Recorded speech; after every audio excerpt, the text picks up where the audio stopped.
Mr. Fazzari, JUB Engineering, there you are, will present. Okay, so I want to introduce Alex. So as you all know, we've been investigating a solution for wastewater treatment plant. As far as the deadlines go, College Place definitely has their deadline the closest going into next year, but really both cities have requirements down the road that require a lot of capital. Thus, before we sink a lot of money into this phase one here, where College Place is going to make a decision relatively soon, we're investigating if it is in fiduciary best interest, both jurisdictions collaborate together.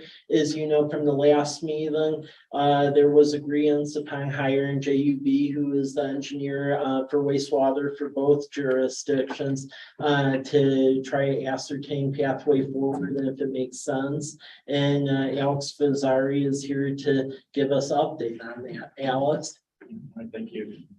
I prepared just a brief PowerPoint presentation. Hopefully you can see that as we go along. Should be about just a little 20-minute update on where we're at on the study. So we started the study about four or 5 months ago. So we're nearing completion, but Mike asked me to give you guys a quick update since you had this joint council workshop. So I'm just going to give you a quick status update, and then finally on the last slide, talk about some of the key decision points for the two councils to be considering. So first off, where we're at today at College Place. So City College Place has a wastewater treatment plant. They discharge their effluent during the growing season on crops that are owned by the land, and they discharge to Garrison Creek in the winter time. So there is a discharge permit regulated by the Department of Ecology. And that discharge permit has a compliance schedule for the city to build some upgrades by 2024. So we call those the phase one upgrades. In the facility plan that we worked on for College Place back in 2018, there were also some future upgrades, phases 2 and 3, which could be triggered if there are more stringent permits that are issued by Ecology in the future. Right now, we don't foresee it happening, but it could happen. So we have those identified as 2 future phases. So whereas this phase 1 project is designed and ready to construct it, it's good to be mindful of potential future phases as well. For that phase 1 project, the design is complete. It's been approved by Ecology, and there's also funding in place for the project. The funding package comes from the Department of Ecology. It's a pretty generous funding package. It's $13.5 million of grant and $16 million of low interest loan. So that is again for the phase 1 project for the College Place treatment plant. That funding offer is something I just mentioned. The city is going to need to make a decision on soon, whether to accept that and move forward with phase 1 or not. So next slide, please. Where we're at today with Walla Walla. So right now, Walla Walla has a wastewater treatment plant, and they're currently in the middle of some upgrades. They'll call their phase 1 upgrades as well. There's really a lot of rehabilitation for some worn out pieces of equipment at the treatment plant. It's about a $7 million project. It's paid for by that acronym right there is the Public Works Trust Fund, which is a low interest loan that's funding their project. So again, they're right in the middle of construction on that right now. They have a general sewer plant, which has future upgrades identified as well, that total about $18 million in a couple of different phases, planned for approximately 26 and 29 for implementing those future upgrades. So that's for Walla Walla's treatment plant. Based on the jet blaster and the sewer plan, we projected that Walla Walla's plant would reach capacity in about the year 2027. And so the city is one of the next things the city wants to do is embark upon a facility plan to do a more detailed look at the treatment plant, look at 20 years of growth, and identify what projects need to be accomplished in the long term. One thing to note is there has been some great success with a pretreatment project for an industrial user of Walla Walla system that has really significantly reduced the loading to the plant the last few months. It's only 2 months worth of data, so there's cautious optimism in it, but that's good news. Hopefully the city has a little bit more breathing room in terms of their plant capacity and reaching it. That's where we're at today with the Walla Walla. And then that next slide, please. And then with the port of Walla Walla. So recently, the city of Walla Walla has implemented some strong waste surcharges for some of the large industrial wastewater users in the system. One of those is the port. And so they're just concerned with the impact that those higher rates will have on their tenants. One thing to note is all of the tenants at the airport industrial park are subject to that strong waste surcharge, even though there's only 2 large wineries at that industrial park. So, but there are a lot of other tenants that are impacted by that. So that is just a brief status on where we're at in College Place, Walla Walla Port. Next slide, please. So, with these 3 entities, the regional problems to solve, again, summarizes the port is concerned with the high strength charges issued by the city of Walla Walla. Walla Walla has several planned upgrades over the next several years. College Place has to make a decision soon on this phase 1 upgrade, which will result in rate increases for their residents. And so the thought was amongst the leaders, maybe this is a good opportunity to evaluate a regional solution, thinking that a regional solution might be more amenable to funding by legislators. And each of the cities are facing kind of a timely decision at the same time. Next slide, please. So when we were approached about looking at a regional solution, the first thing that we wanted to look at were the water rights considerations, because that's a big issue that really frames which alternatives are feasible or not. And Walla Walla's wastewater treatment plant, all of the effluent goes to 2 large irrigation districts that have a water right claim to that effluent. So that really dictates what Walla Walla does with their effluent. They really have no other choice but to provide that water to those irrigation districts. So that limits where Walla Walla can move to, whether it makes sense to pump Walla Walla to College Place, whether it makes sense to relocate the plant somewhere else. So that water rights issue is a significant thing to consider when we're looking at options.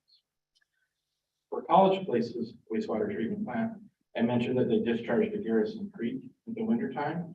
When we did the facility plan for College Place, we looked at different alternatives if we could send that effluent other places. And we did what they call an impairment analysis. And so we determined that along Garrison Creek, all of the water rights holders predated when the treatment plant discharged to Garrison Creek. So in other words, if the city ceased to discharge at Garrison Creek, they wouldn't impair any water rights holders on Garrison Creek. However, in the Walla Walla River, the state has a minimum flow requirement for fish. And so as long as College Place's effluent gets to the Walla Walla River, that's the key for their water rights impairment.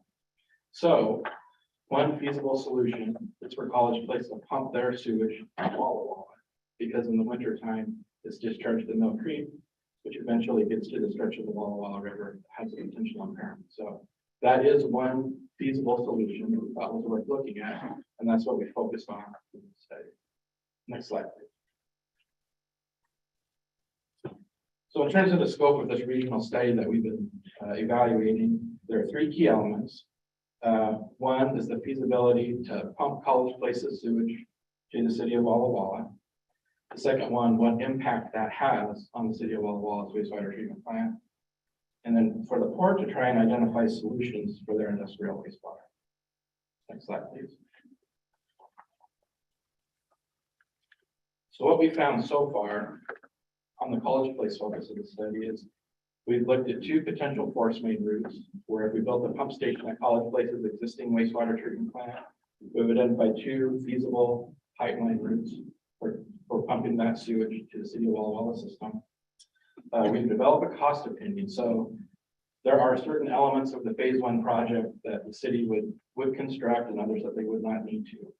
So that would include rebuilding the influence screens and grid system, doing some air piping improvements, and then they would build a lift station or pumping station and a very long force main to get to Walla Walla.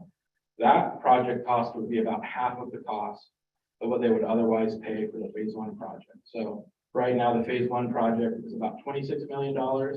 This would be about $13 million. So it would be significantly less than the phase 1 project.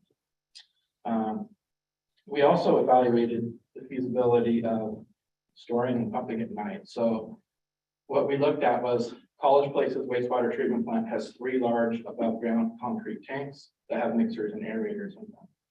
So what we looked at was storing the sewage in those above ground tanks during the day, and then pumping it to Walla Walla's treatment plant at night when the flows and loads are lower.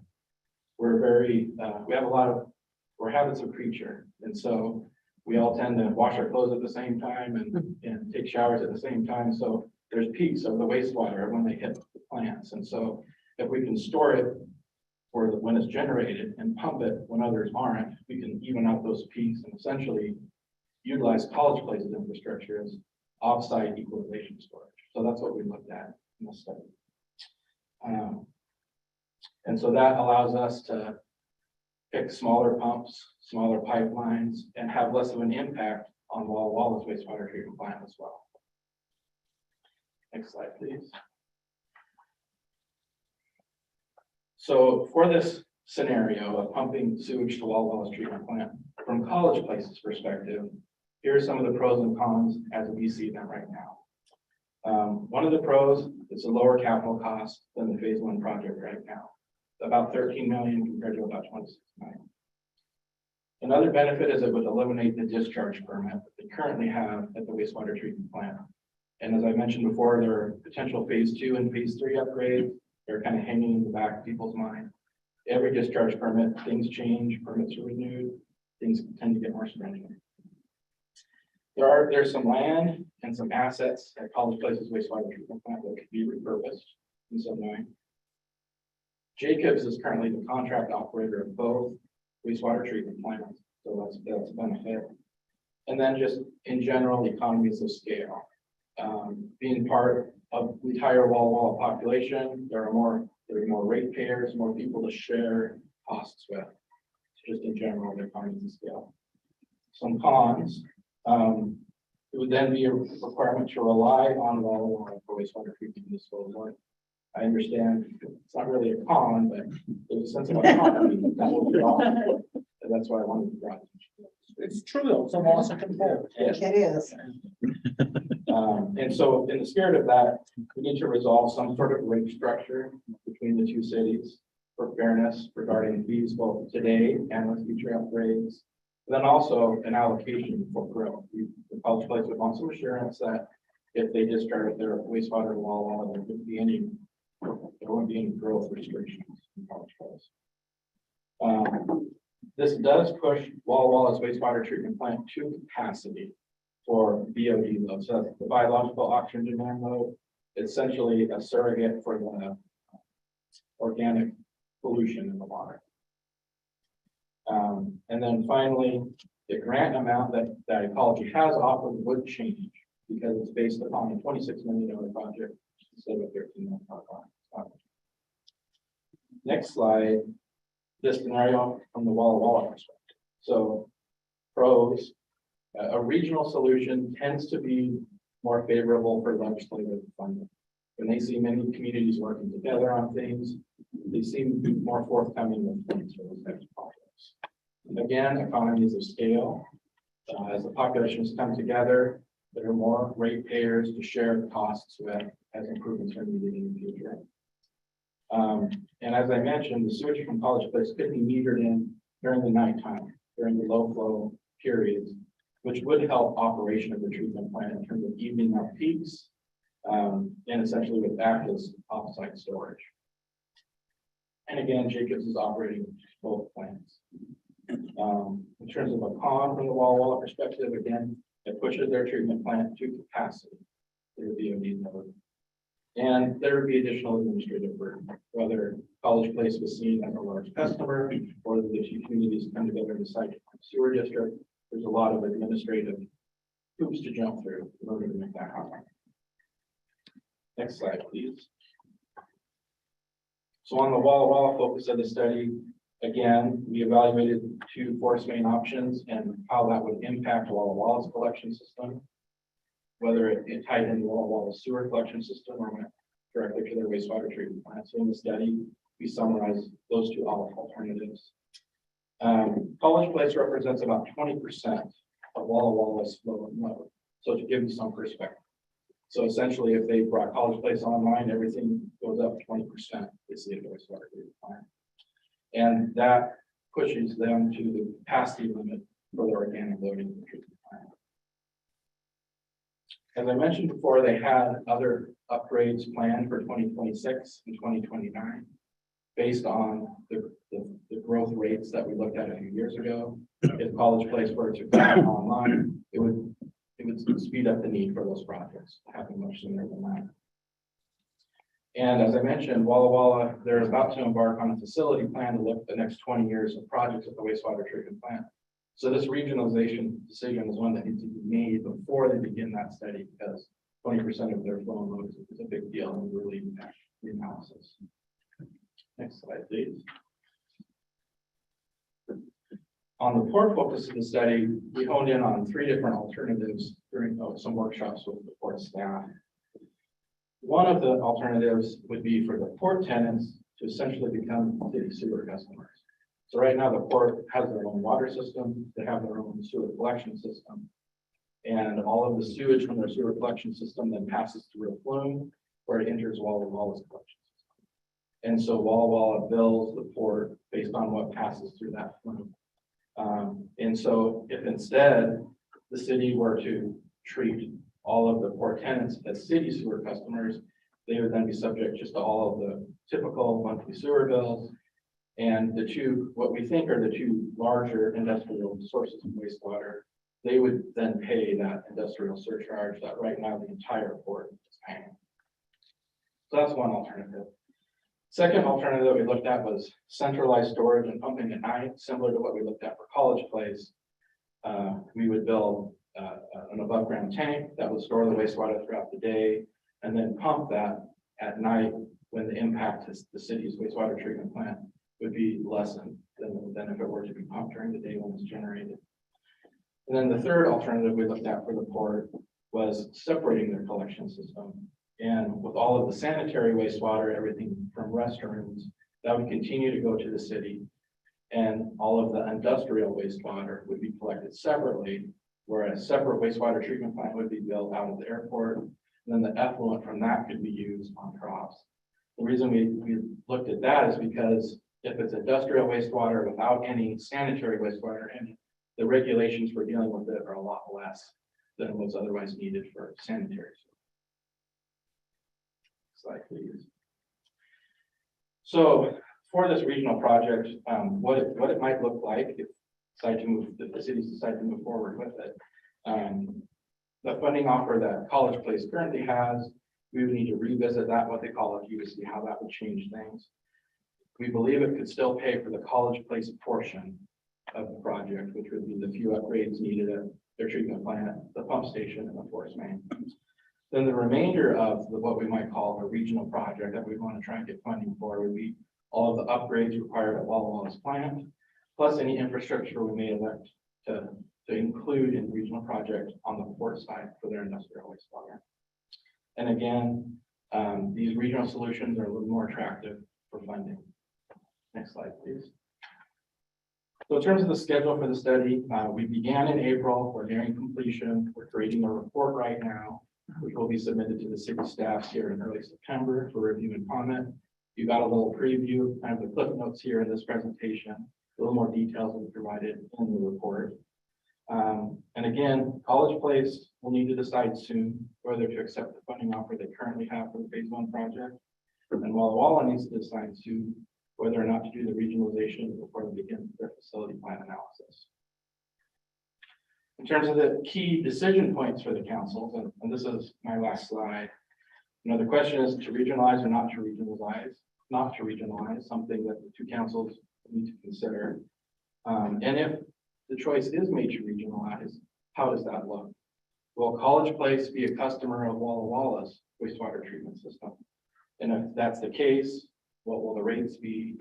What will the connection fees be? Will there be a flow or load allocation for College Place? And there need to be some agreements in place that they give the city of College Place some assurance that they aren't limiting growth and that there's an understanding what the cost might be moving forward. The other option, besides College Place being a customer of Walla Walla, is to form a sewer district. There are a few examples of that in Washington State.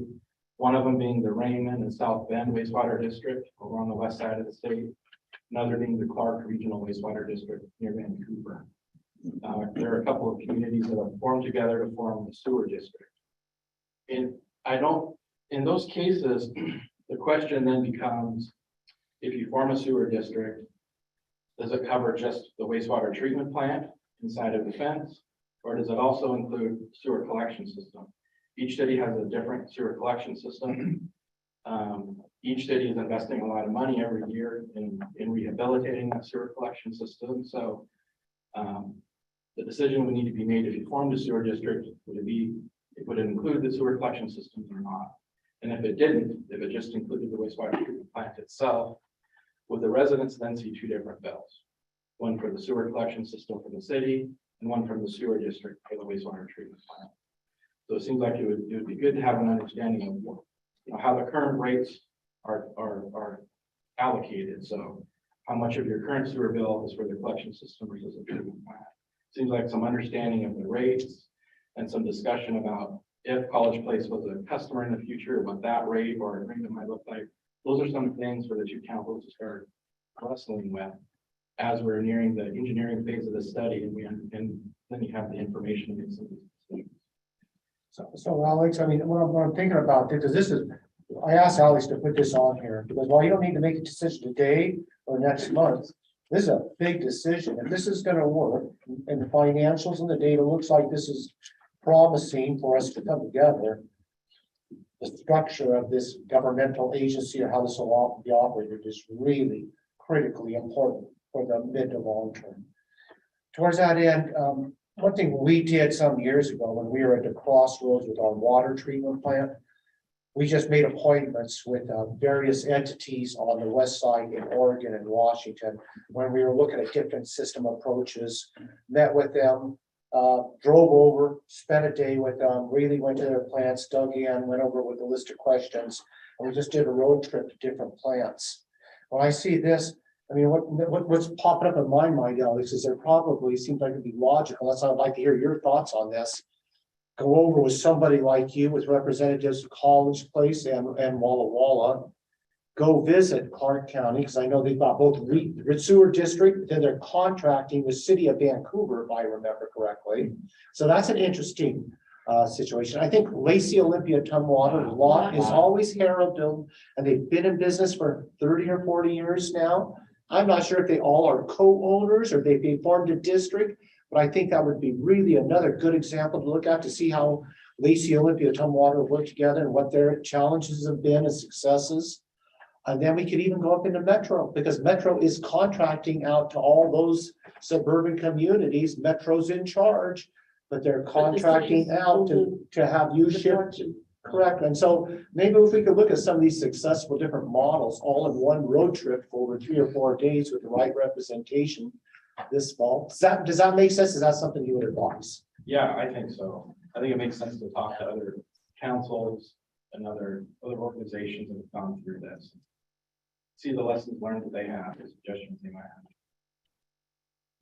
I also think it would be something to consider to hire someone to look at the rate impacts potentially. I believe FCS Group is an agency that both communities have had perform rate studies for them in the past. They could perhaps, I'm not sure how much information they need or how much availability they have to really look at something like this. Having a third party look at the rates and say, hey, if this College Place was a customer of Walla Walla, what's a reasonable rate structure that could be agreed upon? Or if we formed a sewer district, how would our rates be affected by that? I would just say like JUB and with, we have the same operator in Jacobs. We both use FCS, so that would probably be another good part of our communities. Agreed. So I have 2 questions and a suggestion. My first question is, can we think about the timing a little bit? Because right now, College Place is removing quite a bit of BOD from the sewage.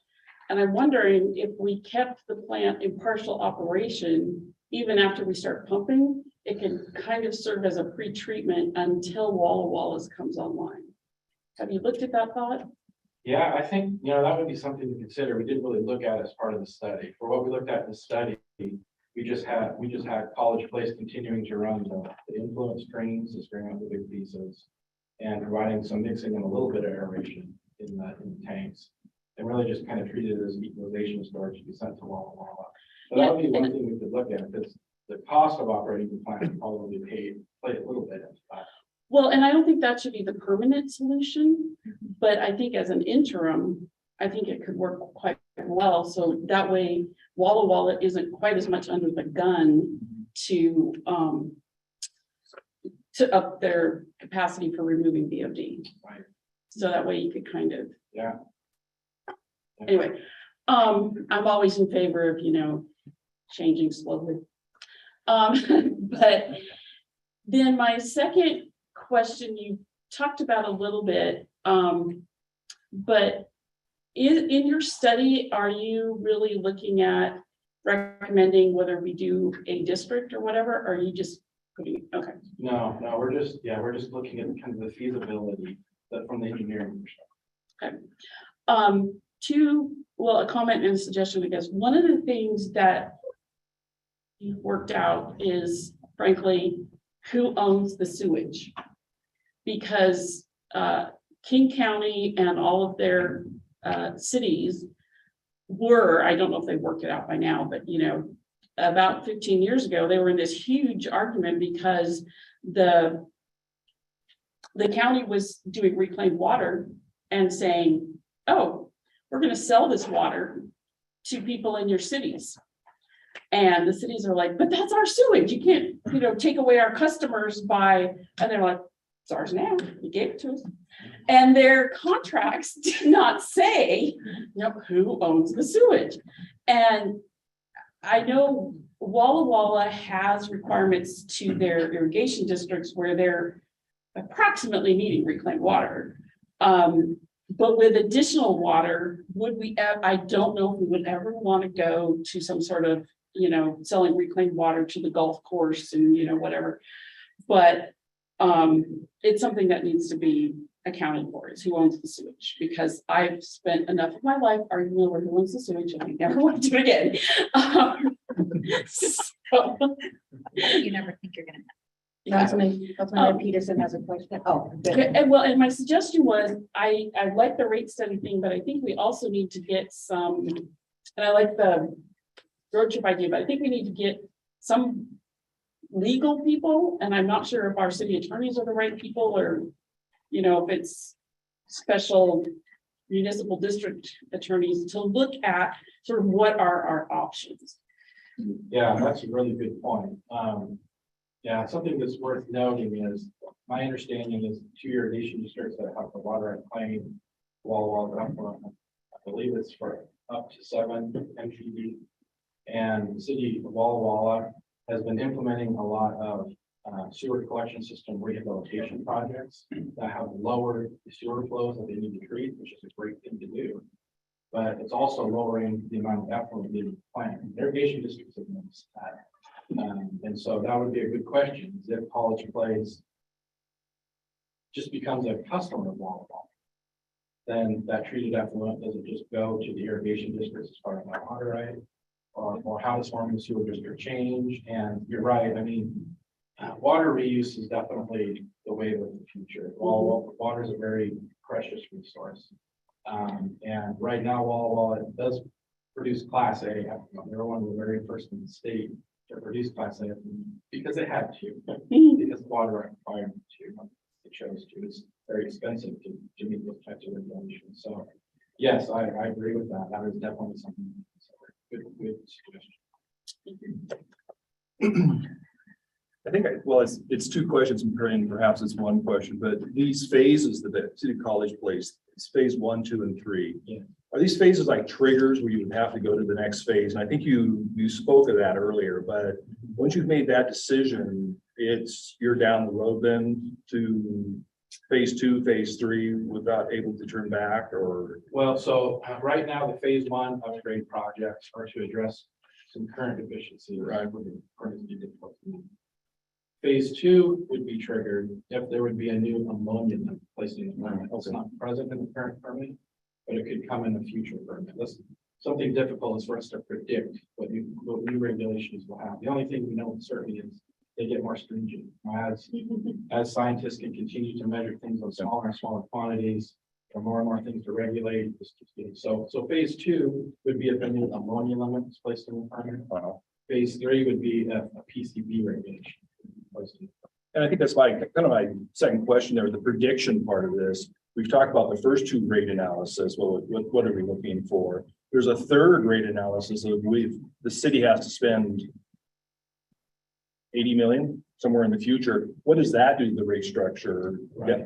That one, and I know we don't know what that is, Yeah, but that is a third possible rate that we're looking at. yeah, that's true. And if a PCB regulation were to, so both Walla Walla and College Place are awaiting new permits to be issued by Ecology. We've been told they're coming next year for the past 5 years. So this is an ongoing cycle, but we're told that Walla Wallas will be issued hopefully in the next year. College Place is hopefully the year after. A PCB regulation, if it were to be implemented, would likely affect both communities at the same time. And so that's one factor where consolidating makes sense. Then you can share that at one plant rather than the 2 plants and amongst a greater population. Thank you. Councilmember Boyle? You mentioned that if we transfer College Place waste over to Walla Walla, that then puts Walla Walla at capacity. And so then in the planning would have to go into expansion and growth. How quickly, given current rates of community growth in both Walla Walla, College Place and the surrounding areas, how quickly would that growth have to happen and that expansion have to happen before there were some issues? Is that going to put Walla Walla at capacity where we're looking at them frantically figuring out how to expand in time before they're over capacity? Right, so, excuse me. So we did a study on Walla Walla's plant a few years ago when the data was showing that they were nearing capacity. And what we showed was that they would reach capacity in about the year 2027, based on the data we were seeing at the time. As I mentioned, since then, Walla Walla's, one of their large industrial users, has implemented a lot of pretreatment that has significantly reduced the loading, which has provided welcome relief in terms of capacity. As an engineer, I only see if I see 2 months of data, I say that's a great start, but I want to see more before I'm confident in it. But so there has been a reduction in the load, which seems to provide us more breathing room. If College Place were to,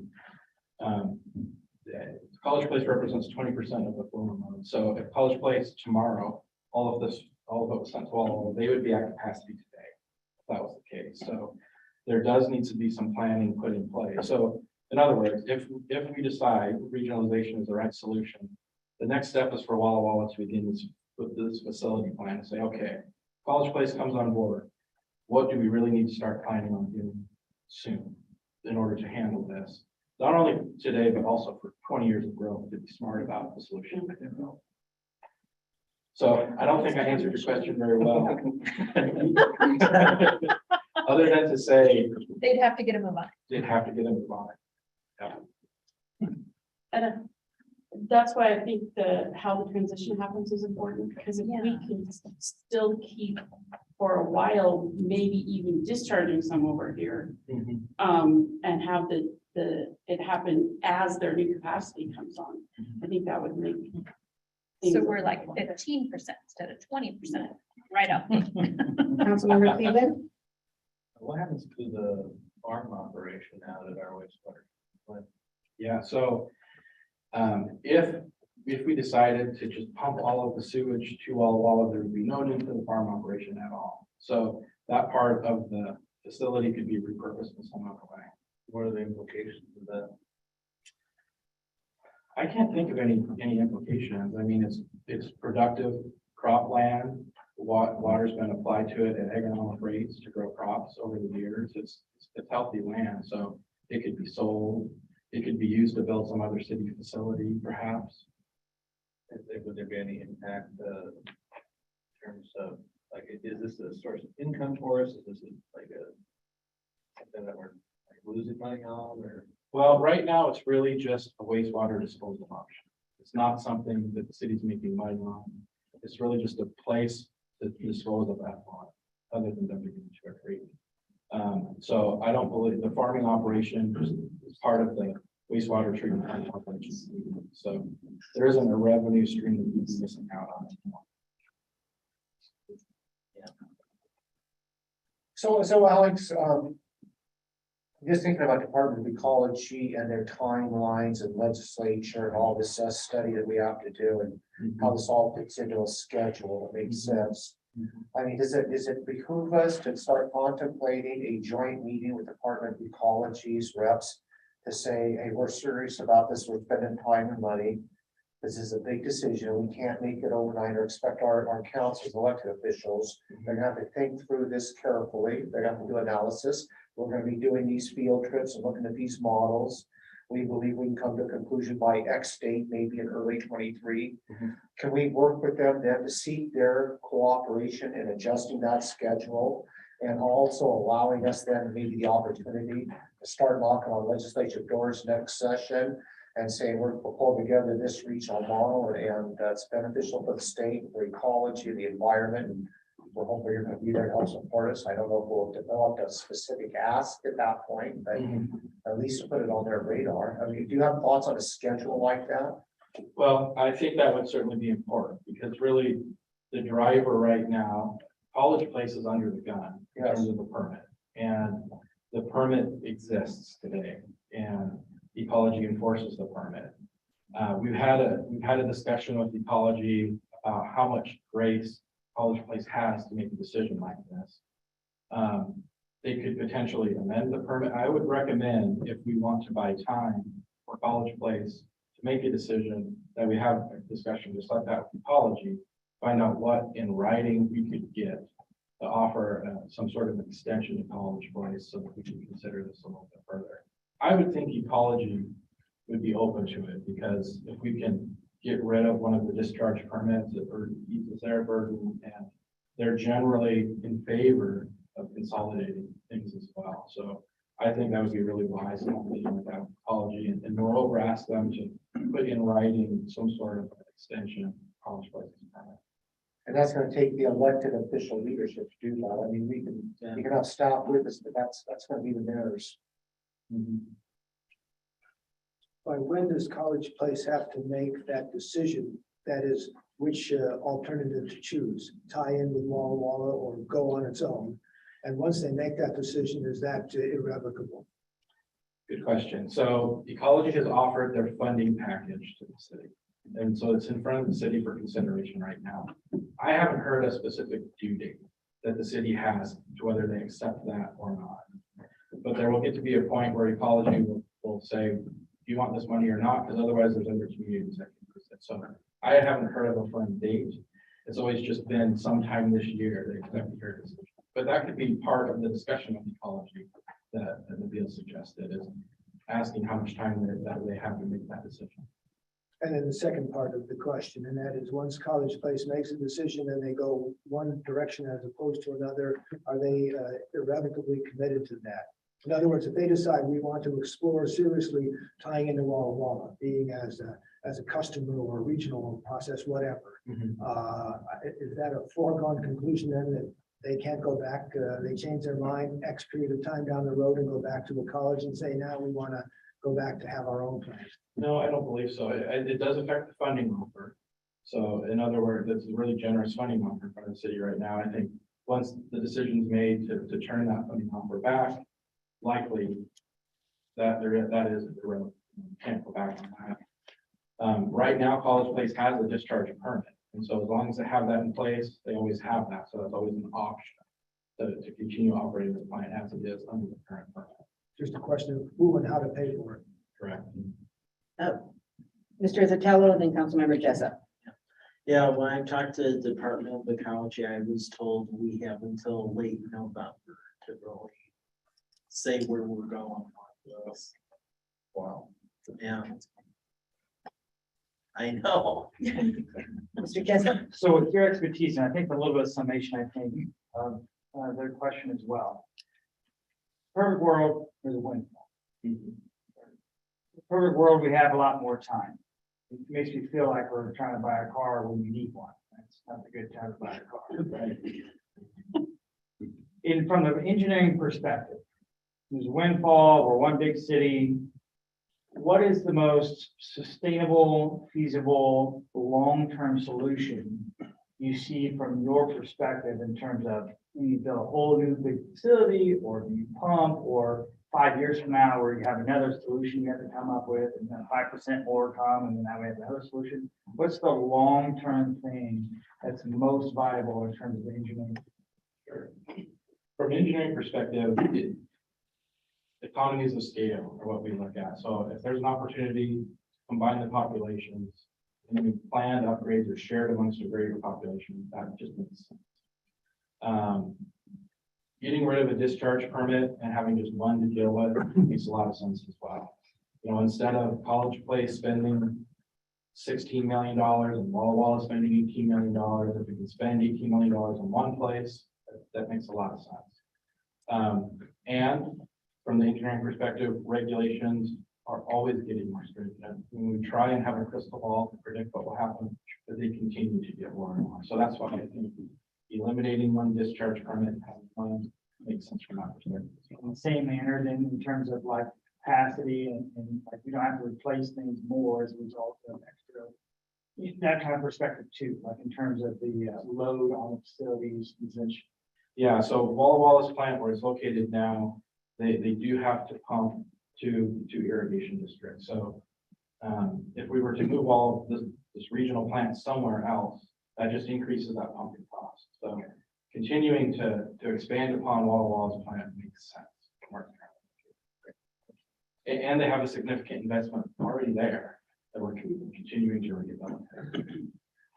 Mr. Shaw? I just want to follow up on Mayor Scrivener's point that, you know, if we come together, I just wouldn't say College Place comes to Walla Walla, because the model could be that we both throw all in together and form basically a new organization like a sewer district. That could be one of the options. It's possible, it's legally possible, it's engineering wise possible to break the systems apart again. I mean, that's certainly be done. Here's the problem. You've got a mountain of costs and labor issues to climb to get there, because once you put the system together, they can be broken back apart. But man, is it ever hard to do?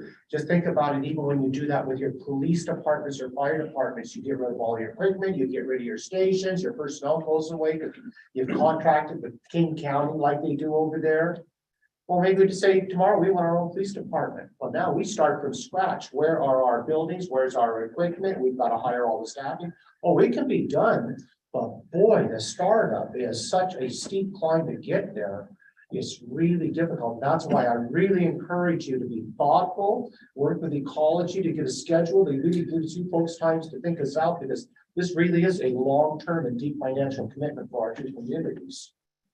The only other thing I'd say is, like, as a city manager, I've been doing this job too damn long, 39 years. Yeah, we know you're gonna retire. But there's only three things that I carry about the wastewater plant. And I love it here because Jacobs is running it and they do a great job, and it's a whole load off my desk. And the only three things I care about significantly in a wastewater plant is, number one, when we bring in a new big economic development, I want to make sure we got the capacity to hook them up at the plant. I don't want to say that, oh, gee whiz, we can't hook you up because we can't take you.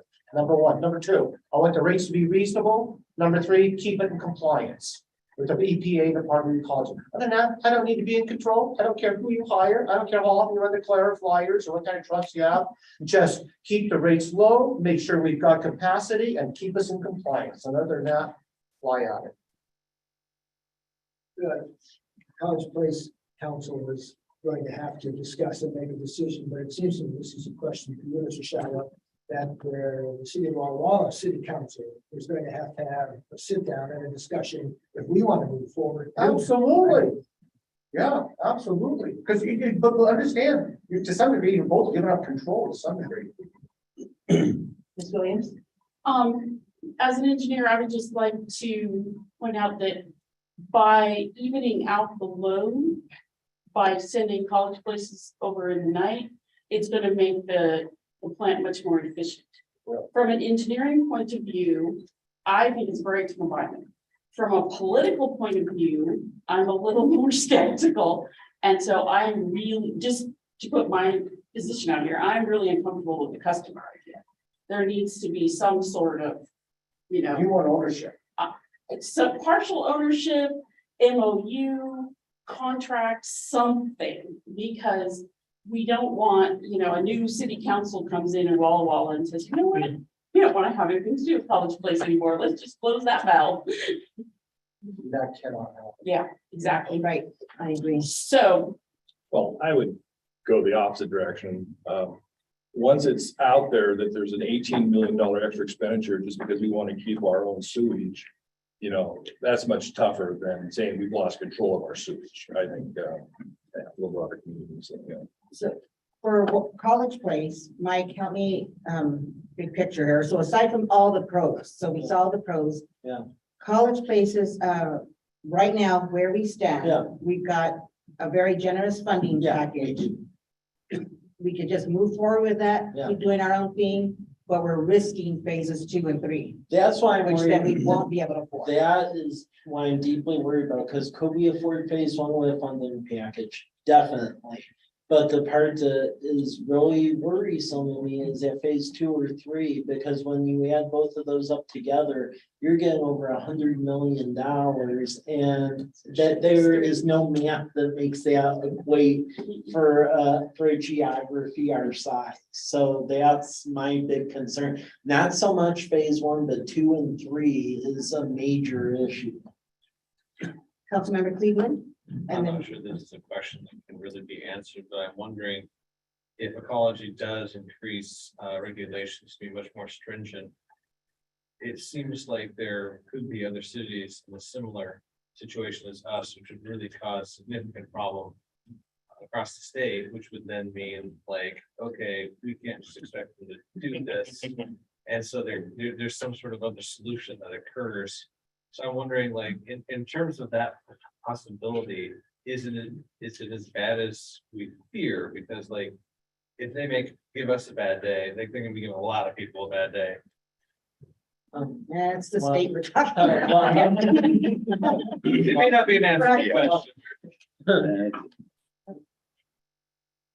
Mr. Moss? Yeah, thank you. Alex, I thought I heard you suggest that if we were to go down this road of further discovery, meeting with Ecology, went on a road trip, if you will, discovery with other jurisdictions. Ecology still may come back with a smaller but potentially generous package for this combined. Yes, yes, so, yeah, I think how it would change is I would like to be less grant dollars. So Ecology awards grant dollars to a community based upon their assessment of hardship. So because College Places, the metric they use is the monthly sewer bill compared to the median household income. So what they determined when we submitted the funding application was that College Place would meet their hardship criteria and qualifies for this extra grant money. So they typically, the maximum grant award is $5 million. In this case, they are going to $10 million. Plus there was an additional $3.5 million. So how the funding package would change is it certainly could still get low interest loan, but the grant proportion would likely decrease with a less expensive project. Probably to a maximum of $5 million, if it was even $5 million. A lot of discovery, but it sounds like we need to, speaking, my own interpretation is at least an initial decision should be made soon. So these discussions could start to take place in earnest and some safeguards be at least active. So to follow up on this with next steps. It sounds based on what I understand here, you've got till November, you tell Ecology. Yeah, Okay, so that doesn't give us a whole lot of breathing time. Can we tentatively then, and maybe set up a meeting with Department of Ecology sometime after Labor Day, mid to late September-ish? And what I'm thinking is that the two cities go together to show that we're shoulder to shoulder. And we're requesting an extension for College Place to allow us to do these analyses and speak with the legislature and be thoughtful and come to a solid conclusion, because we don't want to do this in haste. I'm good with Yeah. that. Councilmember Selby? Williams? Sorry. I also think a good next step would be for the two cities to work together to fund the lawyer study and the rate study. So I'm calling it the lawyer study. can we do this next step? Maybe I was thinking like that in October. Can we do the road trip? I mean, I think it's just like too nice if you just stand down to the Portland, Vancouver area to see them, Clark County. And then a second night up in Olympia, South Puget Sound area. I think we could probably see all the models over the course of a 3-day, 2-night trip in October with, again, maybe 3 or 4 representatives from each city. Is that sound reasonable to at least start planning that? I say yes. yeah.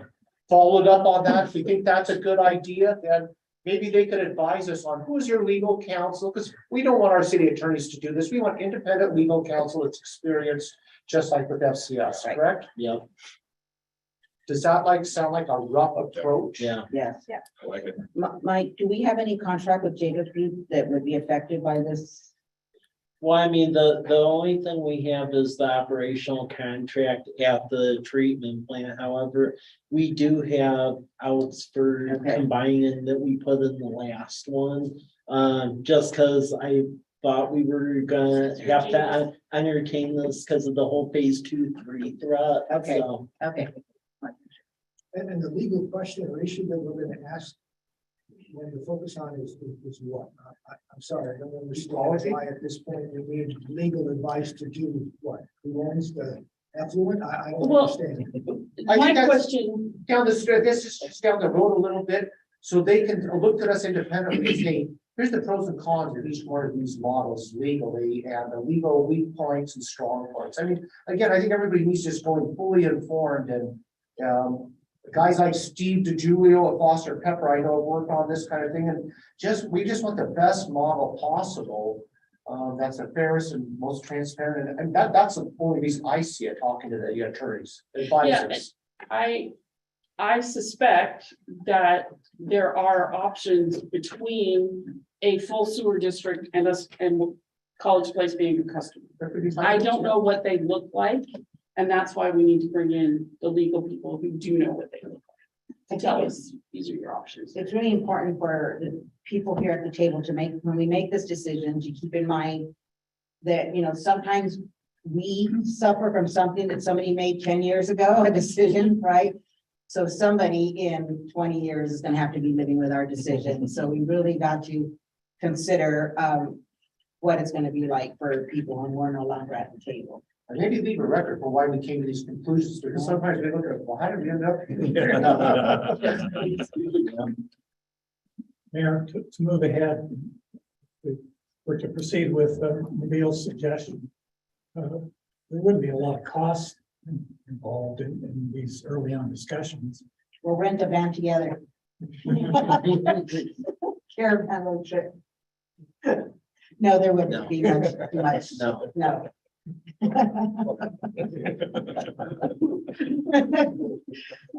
Yeah, I think so. The next step would be to contact Department of Ecology. Yeah, See if we can exactly, get a meeting time with them. exactly.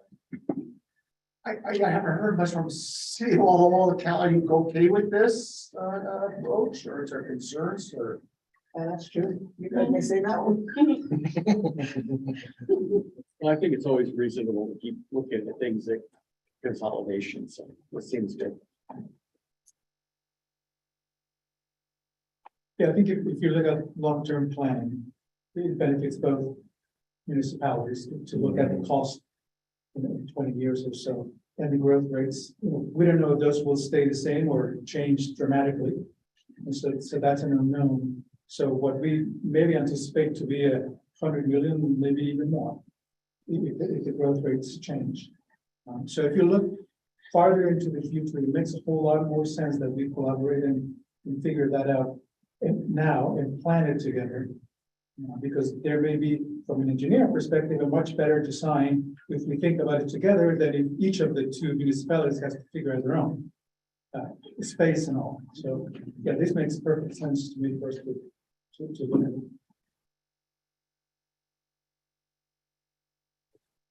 All right, We'll proceed and work with Alice and put together a schedule to share with everybody. Okay. Does that sound good? Yep. Alex, thank you so much for your time, as always, Good job. appreciate it, and putting it where we could understand it. Good. Thank you. All right, now we're going on to number 2. The broadband This update. will not take an hour. You know, this broadband, it sure didn't work out like I thought. I frankly thought in my mind that you guys have done, put in the conduit, your franchise ordinance is, you know, a bit more easy to get through. And I thought you guys, we'd be following you. And so that first company completely bowed out, and I still don't even understand why they came and requested meetings and then left. And then this Ziply group shows up, Ziply Fiber. And so where we're at is we have completed the franchise request now with Ziply Fiber. We anticipate construction activity will start later this fall or winter at some time. We're trying to confirm this. I've been calling Jessica Epley, the VP for Regulatory and External Affairs, for those questions. Like, when is this going to start now? And what about College Place? Where are they at the review? Because again, I made it very clear to her, this is a joint effort and we want to see both communities. We're tied together and we want to see them move together. So finally, I got an email from her this afternoon before this meeting, accepted this, gave apologies and real crack. And she says, as of today, we've completed our site walks to determine the design criteria for final design. They are hoping to have final design completed for Walla Walla by the end of October. They're ready to have the necessary pole attach agreements in place with Pacific Core and are awaiting to make ready requirements to use their poles. They're planning to start construction in November with the goal of launching services in early January 23 in Walla Walla, which is far more aggressive than I anticipated. College Place. Preliminary design work is in process. We have received the conduit design from the city and are determining whether we can leverage this resource in the design or not. They will need to determine the cost for the conduit as part of this process. They're also evaluating the other areas of Walla Walla County, I think mainly in the urban areas, to determine where additional construction may be possible. They're approximately a month from being able to assess the likely design for this market. Sincerely, Jessica Epley. So that's what I've got, and I pledge to you, I will continue to push Jessica to keep our partners at the table, because this will not be whole until College Place has exactly the same service. So that's all I have to report on broadband. If you have anything else. No, I've continually been bugging them, and from what I've gathered, it sounded like since Ziply entered our market so hot, it basically scared TDS and they backed away for some reason. It's happened in other areas too, and Ziply just has more resources because they basically took over the assets of Frontier, which was an older internet company way back in the day, and mainly out in Whitman County, and then they were expanding westbound. So that's pretty much where we're at this moment, though. I've given them the lease for our conduit. They seem interested in that. And yeah, I'll keep everyone posted on the College Place side. The one thing we said we would both do is just try to keep our radar used for grant opportunities, because a lot of the money as we started digging into it didn't fit our communities and we weren't going to be eligible, but we keep hearing that there is going to be modifications of some of these grants to help these more rural urban areas like College Place and Walla Walla. So we'll keep watching and do what we can to accelerate it. Thank you. Thank you. Any questions or comments from the councils? So it sounds like Walla Walla is moving, they're getting Walla Walla a little bit quicker than College Place, which is fine. Once they get all of your guys's, everything, if they're looking at live in January, that then makes the process easier to expand it into College Place and we'd be pretty close behind, I would think, right? Because they're not reinventing the wheel. And the cruiser here, across the road. Okay. and we'll Yeah. keep, give us the update, what can we do to facilitate it? And keep encouraging, but yeah, you got the crews here, I get the impression they haven't sent it to us, but they really like, and clearly from her email, just string it on poles. Fast and easy and dirty probably, and so that's probably what they're gonna want to do is accelerate all the areas where they can just simply hang fiber on poles and move on. Okay. Yep. But we'll keep pushing and keep you informed. Thank you both for that. All right, next, sales tax revenue sharing concept, Mr. Shaw. All right, Barbara Clark put me on this years ago, swearing that there were these cities in Minneapolis that did this. I said, "No, I'm wondering if I'm chasing an urban legend." So- Be the first one. Okay, so this is what's going on with that one. I reached out to Ed. Well, first of all, we've talked. Yeah. When we're looking for other agreements, and he has closest contact with the only agreement that is even somewhat in the neighborhood of what we're doing. So we've reached out to Municipal Research Services for examples of tax sharing agreements.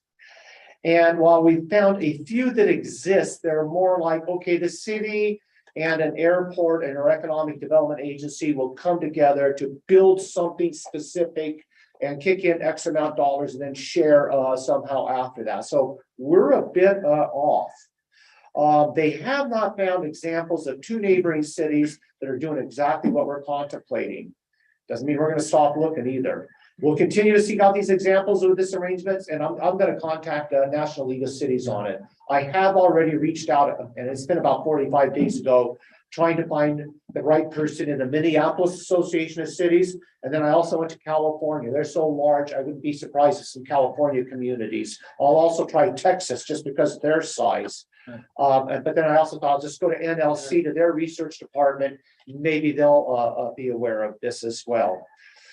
After not finding similar tax agreements, we did seek out Municipal Research's opinion because this popped up afterwards on the legal ability of Washington City's sharing revenues. And the concern there was, after there were no agreements there, the thought came up was, well, is this legal? Is there something in that state constitution that says prohibition of gift of public funds? And what will the state auditors say if we are successful and we land Costco and Target and all the other great companies and Trader Joe's, and they all come in, and now we start splitting up revenues because we've agreed to get along and be good neighbors and sharing the wealth. And now the auditors come along and say, what are you doing? College Place, this is your tax revenue, we're giving it to Walla Walla or vice versa. And so thinking like attorneys do, unfortunately, I've been around too many of them. And now we're down digging into legal research. Can we do this? So we're going to be talking with both our city attorneys. This is what MRSC said, Linda Gallagher. I've researched our internal database and also conferred with some of our other legal consultants here at MRSC. We believe cities may enter into interlocal agreements for regional coordination of economic development that would be funded by both cities. The city councils would need to articulate the municipal purposes of such agreements, but we are not familiar with agreements between two cities to share tax revenues in anticipation of future commercial developments. I recommend you consult with your city attorneys, especially if you're considering, there's always the big hole in it we try to truck through, a particular draft interlocal agreement development with your city and neighbors. And as we discussed, the SAO, State Auditor's Office, may also have some guidance on how to proceed. So our next steps are to bring our city attorneys in, tell them what our crazy idea is and why we think this is a good thing, and can you legally make this work? We will continue the research because it's got to be out there. And Barbara has mentioned this to me so many times. It's got to be there in Minneapolis. I'm sure she's correct, or in Minnesota. And we'll see what we can find out. And I would love to find it because I also understand how it works. Because this is like the sewer agreement. Once you enter into this, this is not a 3-month agreement. This is going to be a long-term agreement. And it's easy, like marriages, it's easy to go into and it's going to be held in out. So we want to be careful and eyes wide open. So we're going to continue doing our research for other places, looking at the legal side of it with both attorneys and the auditors. And then Mike and I, what we want to do is get together, and we know we want to do this like on Myra Road, SR 124, 125, and maybe Commercial Drive. And what we want to start doing is trying to find where we both have about the same size of properties. We each have 50 or 100 acres that are both commercially zoned, pretty much ready for develop and pretty approximately attractive to both sides. Put those into the mix and then see if we can actually construct an agreement. So Yep. we're off on a wild goose chase. We're plowing ground that has not commonly been plowed, but yeah, I like plowing Yep. ground that has been plowed. You Yep. find artifacts. We're not afraid of being on the cutting edge of things. So that's all I've got to report right now. Yeah, I mean, only thing I have extra reporting that there are Illinois cities that have done this. Unfortunately, a lot of people I worked with when I was over there have since moved down and retired. It's been 10 years. So they are working to get me the agreements and I'll furnish them once they find them. So Questions or comments from councils? Councilmember Friedman. This is probably a very complex question, but what would be the basis for the division of the funds? That's a really good question. You know, I said to him, I think it ought to be per capita, but that's why I want to see other examples. How did you figure this out? So we're working on. yeah, this. we're working on it because the ones I was with in Illinois from 10 years ago, there's ones that are per capita, there's ones where it's a formula per capita and then poverty rate. And there's shares based off of that. So we can make it There's as many, complex there's, as we want. yeah, there's many ways to slice and dice. Or half and half. I just want to keep it fair and equitable and, Yeah. you know, one of the big fights I want to avoid in the future, and you guys have been through this. You hear Walla Walla's getting, you know, Costco, and then then your citizens, you hear people get all excited that, oh, they're taking that from us, or vice versa. And it sure would just be nice if we just bring them in together and quit fighting each other and work on co-location. Yeah. And be willing to share the profit. Well, and I just want to throw in there with that. I mean, that's one of the reasons Costco isn't here. Every time I go to Vegas, I try to meet with Brian Wayland over there. And that always comes out, oh, well, 10, 15 years ago, this happened. And I'm always like, well, none of us were here at that time and they don't care. So we really have worked through this because I think if we have this as evidence that we will start turning heads of folks who are writing us off because of that history. You know, reputational damage from our history is just, it's long lived, right? And, we've got as a community to do something to try to show some efforts of repairing that. Councilmember Boyle? So Wow.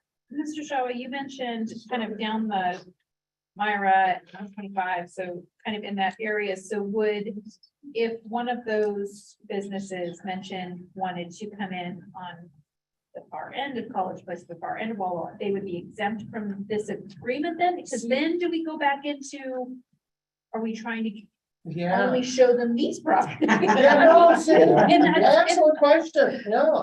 So here's the thought. At first, I thought, when I first just listened to Barb, I thought, okay, let's push all both cities together.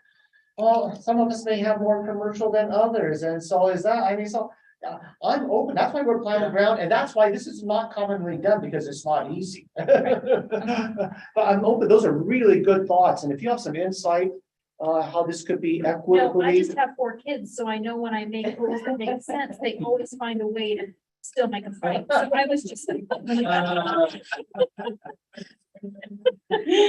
All right, then, thank you so much for that.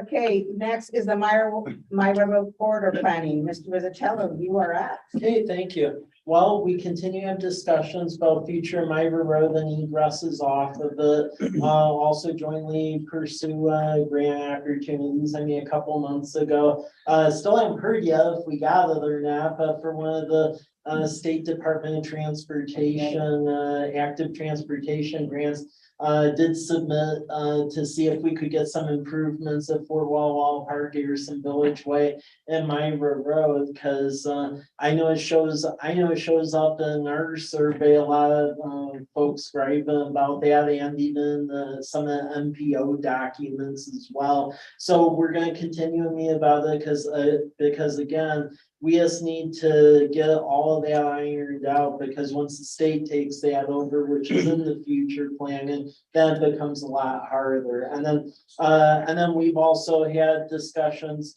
agreements about when 125 in Myra Road is done, like with the roundabout, for instance, about the whole turn lane issue with commercial drive rectifying that.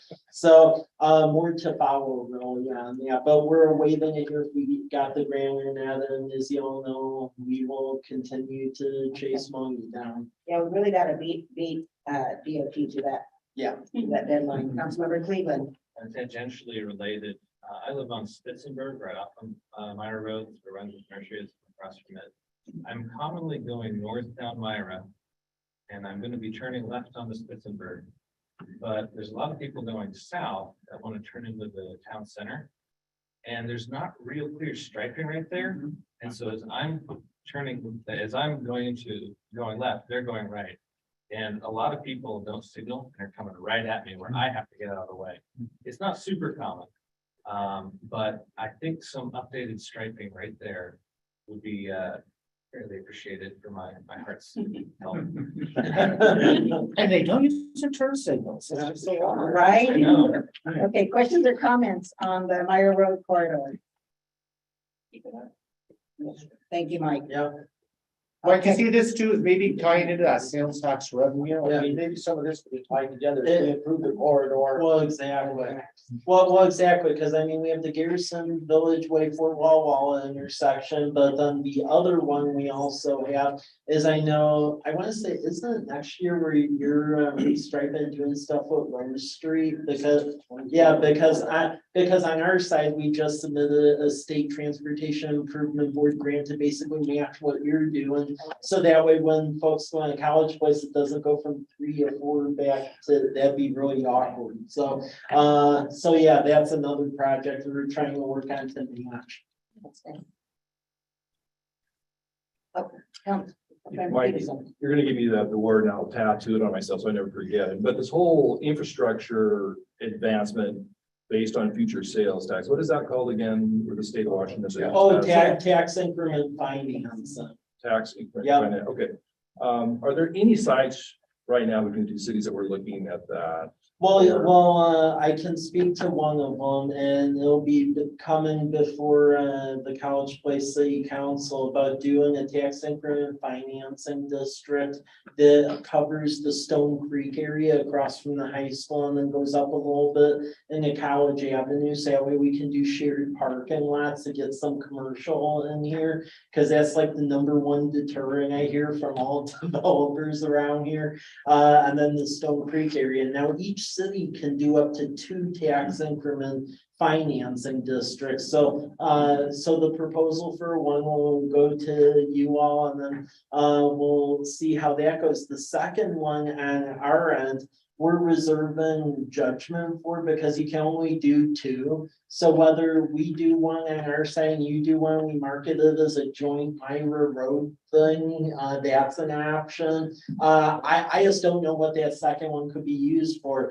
On our side, there's enough of a critical pathway going on with that whole lakeside development. Frankly, we don't really have much of a choice but to do one over there. Otherwise, it could really hurt us with some of what's going on. But I think there could be an opportunity for 2 cities where you do a TIF and we do a TIF and you market it, because in Illinois, that's very common where you'll have a corridor. And so one city, you market it like Halstead, that street TIF, and that could help. So just throwing that out there. No, we're a certain tip, and in fact, as I talked with Mike Ferguson on Friday about it, because they got that tip consultant, and one of our tips might be Myra Road. I mean, we lost out on that $10 million grant, we just found out.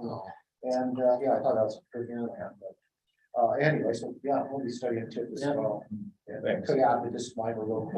Yeah. Any other questions or comments? All right, next, Ms. Chamberlain, you're gonna share about the growth management coordination. I am, and I have some updates from our last meeting. So on July 20th, the cities were able to meet with the county and our Department of Commerce representatives to discuss what would be sort of the best approach to our countywide planning policy update and our growth management coordination. Pleased that we made some progress after that meeting. that the entities, felt that an interlocal agreement was likely the, best path forward between the entities. So one has, and what that interlocal agreement would do would outline sort of the responsibilities of each entity, in moving forward with any kind of updates, as well as the funding structure. So the way I modeled the draft is after our shoreline management program update, when we did that back in 2014, 2015, because that was a joint effort between the county and the cities that have shorelines. And so we felt that was a good model, since there was a lot of detail in there of committee structures and how each entity would review any updates, and it had a funding structure to it as well. And so I use that as a model. I've shared it with both College Place and the county.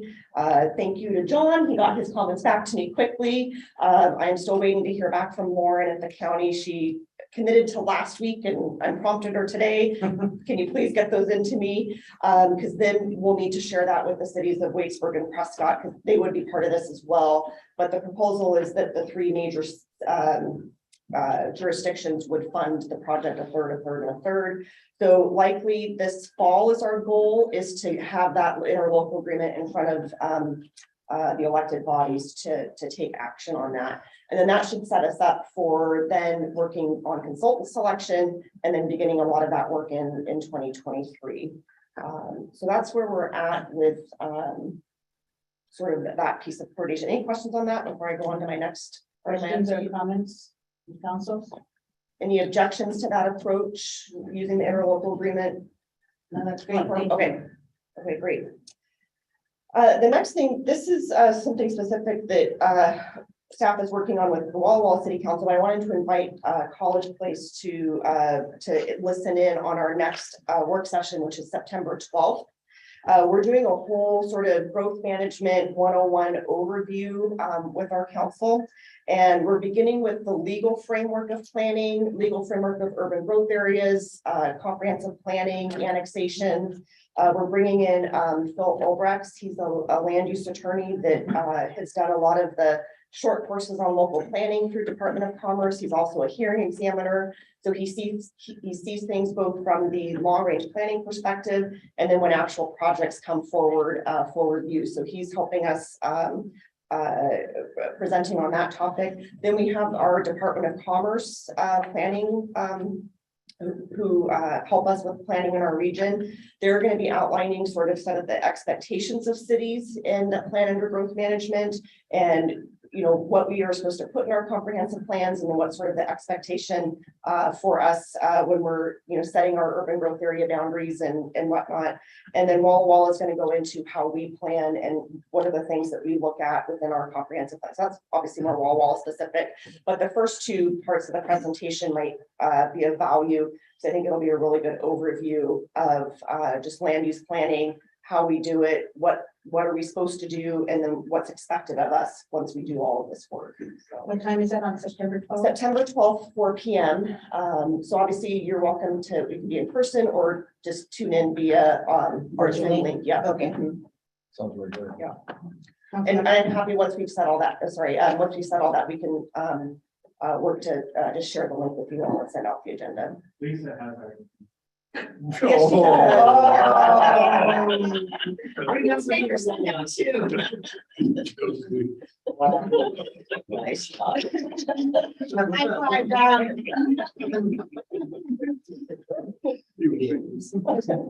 Ms. Williams, did you have something? No, Okay. I have a question, but then as you went on, you answered it. Oh, okay. Any other questions or comments? Okay. Thank you. Thank you. Thank you. I will be there. All right. Oh, next on the agenda. Ooh. I'll do RF papers because it's easy. After our last meeting, it's clear that College Place is probably not really enthusiastic about that quite as much as regional wastewater and some of these others. We talked with Chief Yancey about it. Chief Yancey's leaving. We decided we're not going to scratch off and say we don't want to talk about it again, but we're gonna put it in what we call the parking lot for now and focus on these other issues. And so, let's let that one cool down a little bit and see if we can get some success with these other ones. Because then Mayor Norma promised that if we get these other ones done, she's all about going back to RFA and get behind us, right? He's waiting to see if Mayor Norma's not Mayor Norma.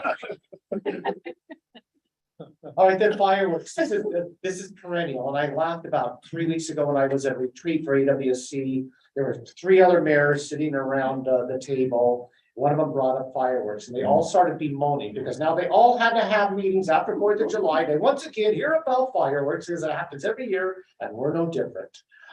We have our fireworks and then we get the complaints. And so we suspect you're probably someone like that. And so we put this on here for you elected officials to talk firework policy. It's a tough one because I know as we've discussed it in the past, you know, we're constantly measuring between people's rights to celebrate and the courtesy to people to be able to go to sleep, right? So their dogs aren't running outside their doors or so it's always been a tough one for us to measure that.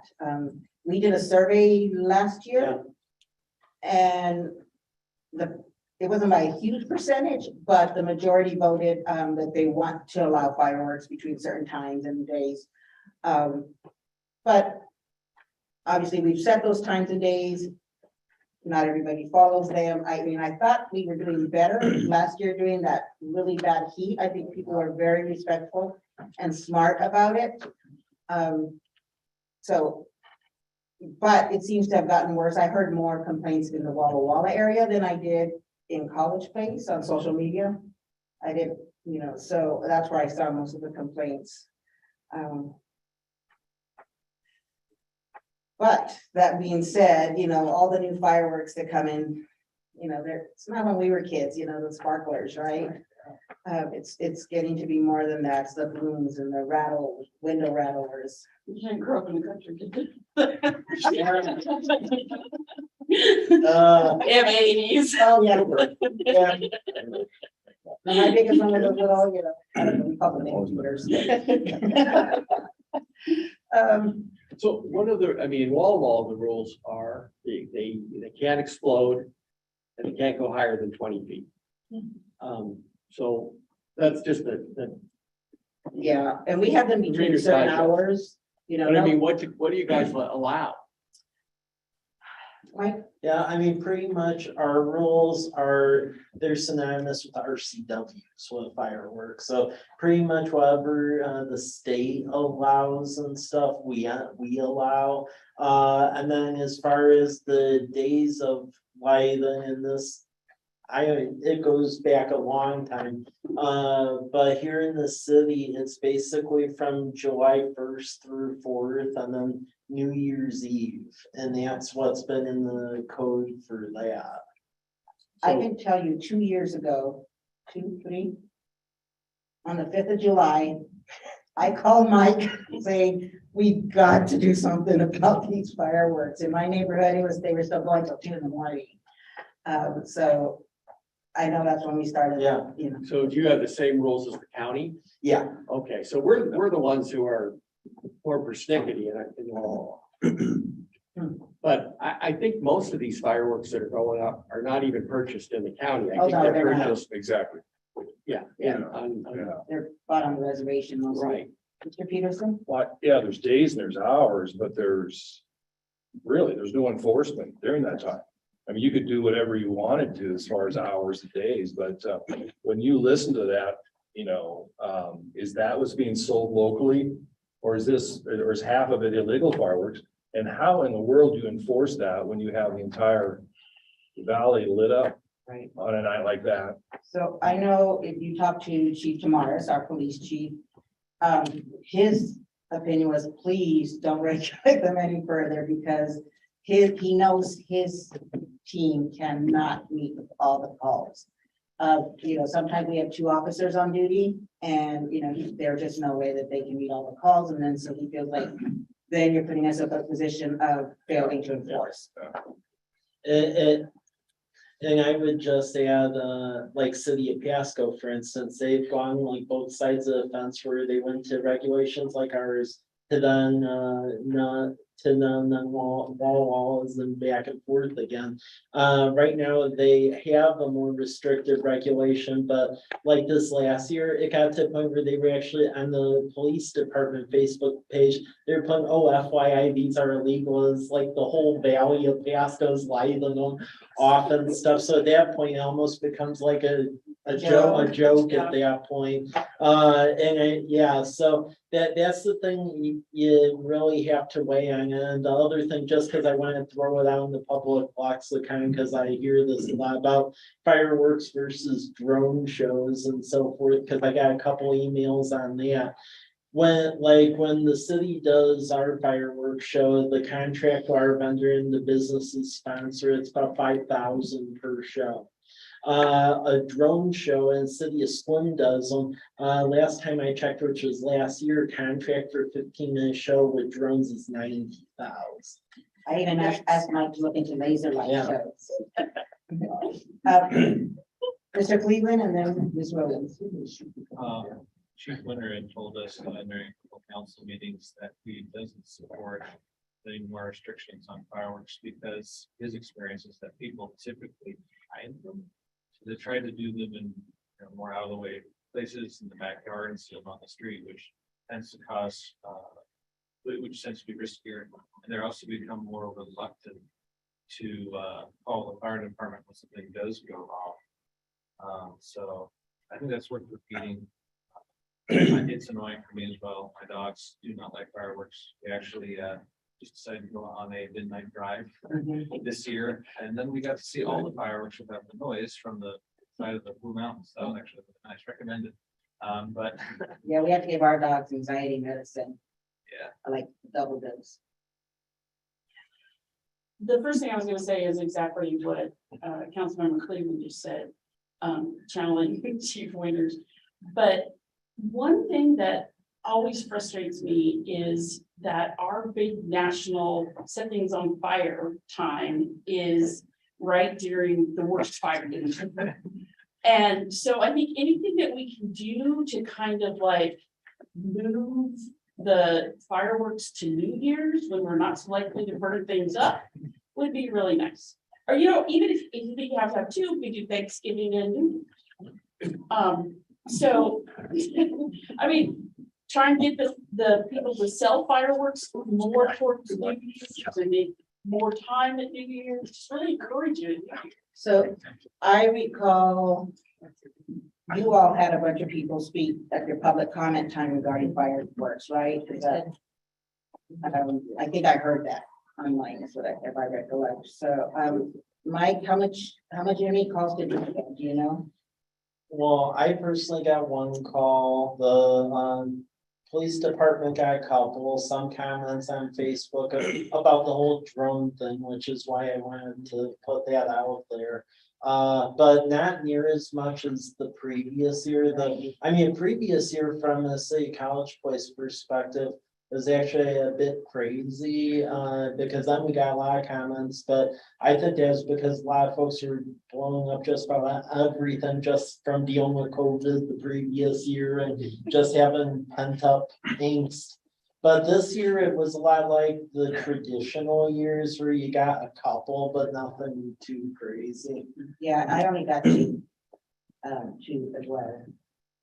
Well, in our Walla Walla testimony, that most of it was from Paula Nichols and a few others because of PTSD, with their husbands have been that's in right. Vietnam. And, that's just not, it's less, that's way more than just being annoying. Annoying. That's a very good point. Yeah. I think that's a really good point Michael made. There lies in the problem with, scheduling a time to get away or out of town, just maybe even for the evening or overnight in a place where they're not, being set off. Or you can take your dogs with you and get them away. But the problem is it goes on for days And that's where I would like to see the limits being set as not starting, go on for 3 or 4 days.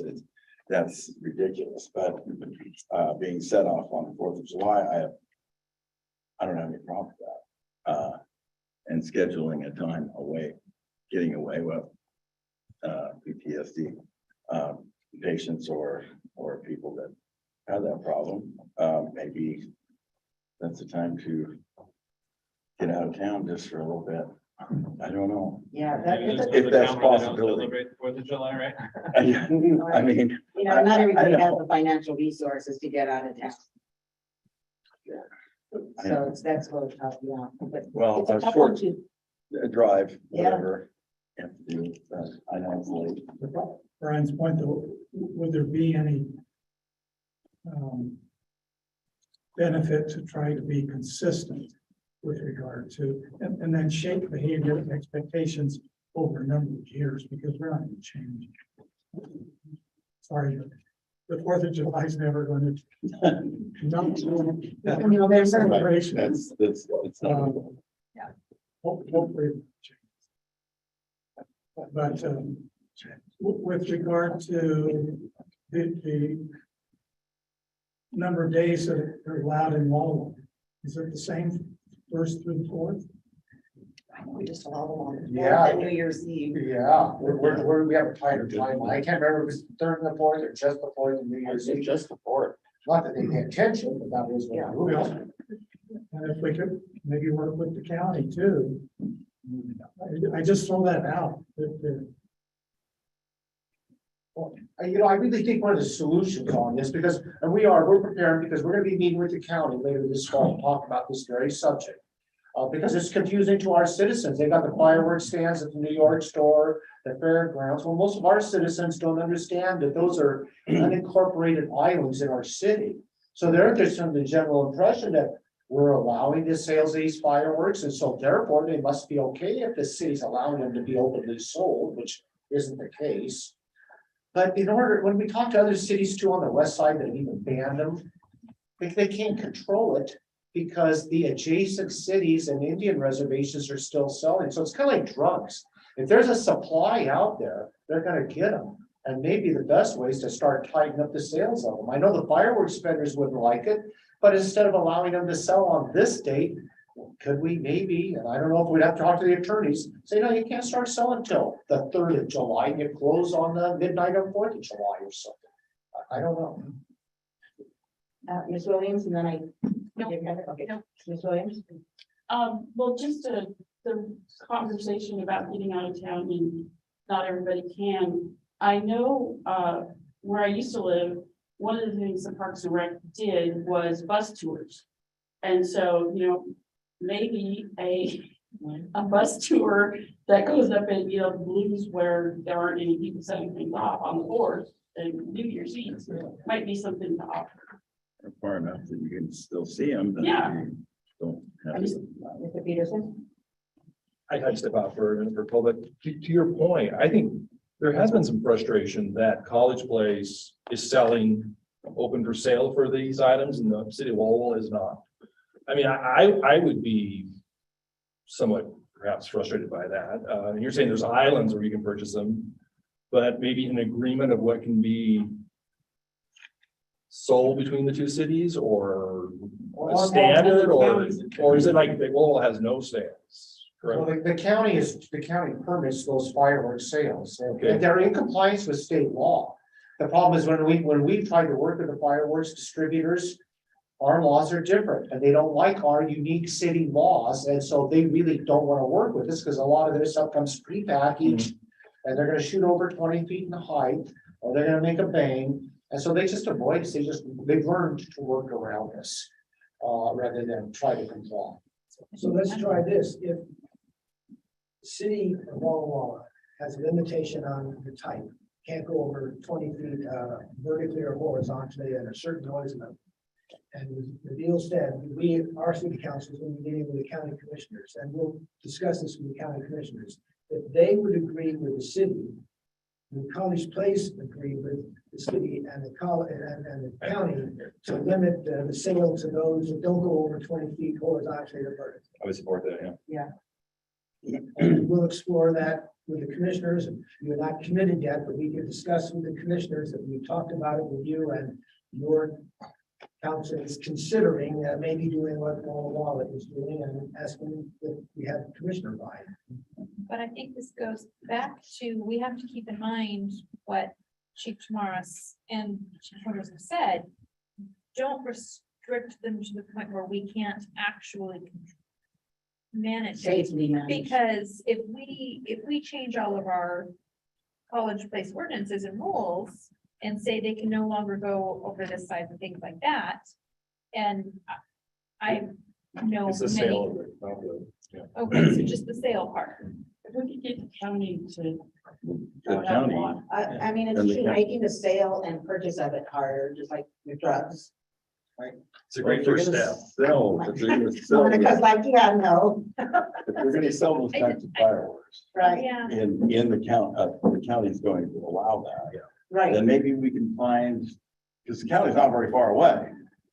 Of places, maybe they could find places that you were able to set those off. And not right in the middle of the city. And bring them from the county sales and take them to the city. Work with them to find places to be able to have the public set them off. I don't know. Maybe that's an idea. Oh, I'm sorry, Ms. Rena. If we approach this the same way we approach any strategic plan, where we say the goal in 5 years is to achieve that, right? In order to get there, we'll need education of people, a lot of public relations, a lot of lobbying different institutions, maybe creating some rules and some sales restrictions. Knowing that none of those alone will really make a great difference unless we plan for that comprehensive plan that says people need to be educated, we need to make a whole big fire department promotion to minimize dangers, et cetera, et cetera. But maybe that's really the way to approach this, is to look in a 5-year plan rather than in 1 year. I like it. I would, Okay, Mr. Moss and then Mr. Cleveland. well, I would agree that we're gonna shape behavior over longer periods of time, but we need to start to set expectations. So I would encourage you to think about reducing the number of days. Mr. Cleveland. I kind of suspect that education might be our best bet for active behavioral change. To that end, I don't know the answer to this. I was curious. When fireworks are sold, is there information distributed with those fireworks about what is legal in College Place, Walla Walla? We have printed all of our firework regulations and we have distributed leaflets to every single firework stand and grocery store with pictures saying these are lethal, these. They don't care. And I do want to, recognize the silence of Mr. Rizzacello. You all know he's a huge firework fan. Okay.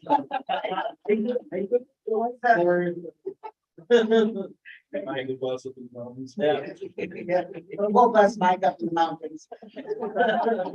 Don't cheer fireworks up there. I just think there's a big, because you need to bring up Mike's talk about this. And then he's right, if you can try to flip it when we're talking about the zip of that fighter then. Yeah. A lot of our communities can come together though to give a separate diversion, where maybe we have music and we have food, we have picnic areas. And suddenly it's the place to be on 4th of July evening with our combined municipal place, where we do it a $20,000 show.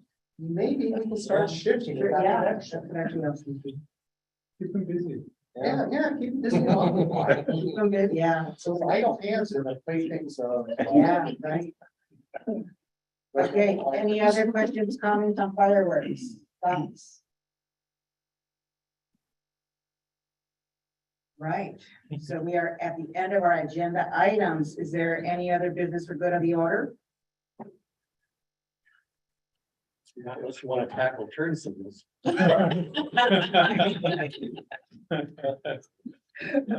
That's even worse than fireworks. Just one, thank you again hosting us there. And not that we need to set our next day. But I would like, pardon me, like to start thinking about it the next time we meet again. Because I think these are productive discussions, and as we all start to move as a herd, if you will, we're the same direction. I think will do benefit both communities.